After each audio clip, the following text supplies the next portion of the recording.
60 seconds. 60 seconds or less. Certainly something needs to be done to make sure that our budgets and our obligations are sustainable going forward. I did sign the petition for this reform. I believe adjusting pension contributions for new employees has an inherent fairness in the sense that you know what you're signing up for, you have a choice.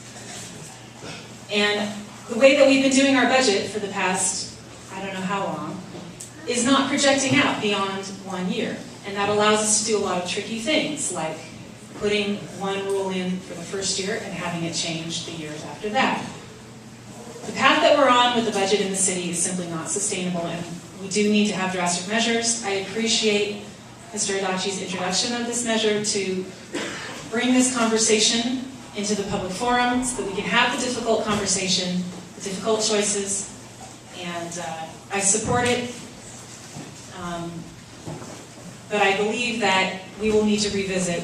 Thank you, Christine. Nisi Joshua, what do you think of Jeff Adachi's smart reform? Thank you. I'm not as well versed in the reform. I stand that. But in terms of bringing it before the voters, as Christine said, I do agree with that. Also, in the forum that the governor was at on Saturday at Christian Center, they're talking about maybe the labor control over the pensions and this sort of thing. So if it's possible to expand the conversation where people can have more accessibility to it, then that is definitely something that I would like to consider and be more apt to support.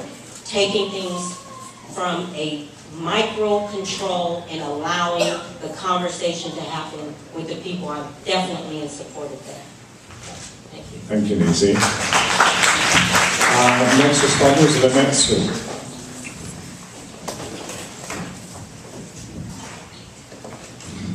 Thank you. What Jeff Adachi did was not a bad thing. The way he went about it was. There needs to be pension reform here in San Francisco. That's understandable. Our budget can no longer go with the way things are happening. I fortunately sit on a board right now, the Bar Board of Directors, where we took this issue up a long time ago, but we took it up the right way. We took it up by talking with our union membership about what it was we had to do. We talked to them about why we had to do it. We talked to them about why the reform was necessary, and we got their buy-in. We didn't just go off and say, here's what we're going to do. So even though he has a good idea, it can't happen this way. You got to talk to the people first. So no, I don't agree with what he's doing because of the way he's getting it done. It just can't happen this way. You don't go to work and sign a contract and say, here's the salary I'm going to work for and here are my benefits, and then have that change. Thank you. Thank you. Stephen Byrne, what do you think of Jeff Adachi's smart reform? I would have to echo Lynette's comments. I don't believe it's done the right way. I like the idea. I believe that it also has to be done. The labor leaders that I've talked to in San Francisco over the last few months agree, even those who represent labor contracts with the city. They're willing to sit down and discuss the pension plan and everything else. Every labor organization in the city government gave back in the last budget except for one. Every one of them is willing to discuss the pension plan. They just don't want to discuss it with the board that is sitting in there now. They don't believe they have the credibility to negotiate with them honestly. And I believe that's another reason why many of us are here running, is because we want to bring that level of honesty and open and frank discussions with the labor groups back to the Board of Supervisors. Thank you. Eric Smith.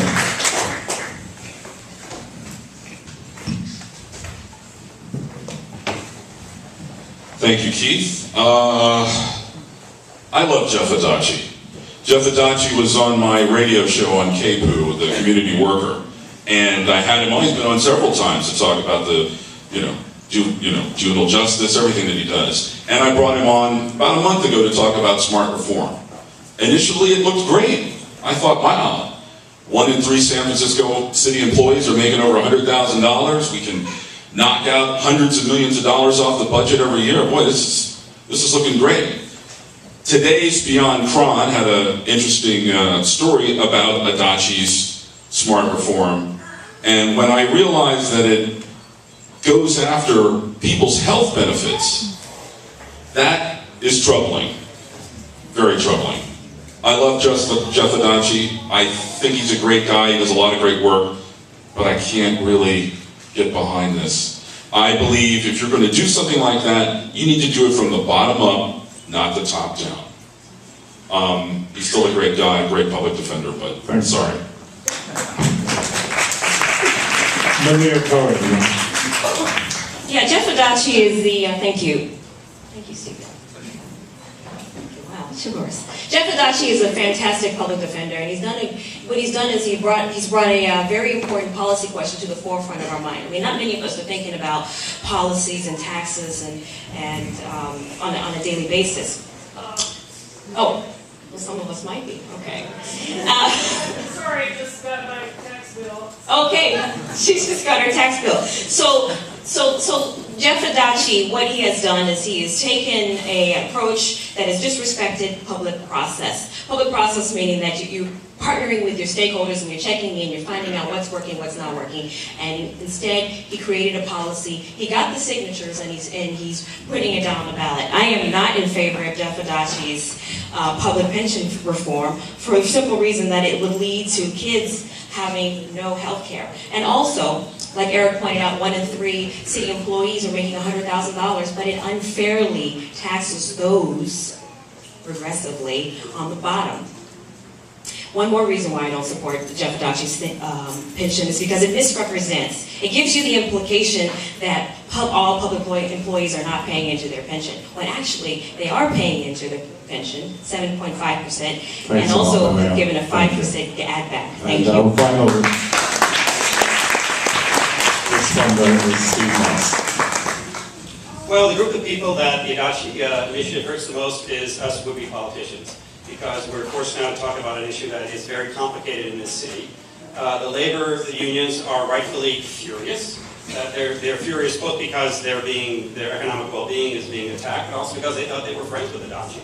And then they turn around and, well, what did you just do, friend? I thought you were here. So we all know on this panel, and probably we all know in this audience, that pensions need to reform. Pensions need to reform. The things have gotten out of whack. The way we compensate civil servants is not really on par with the way the private sector has evolved.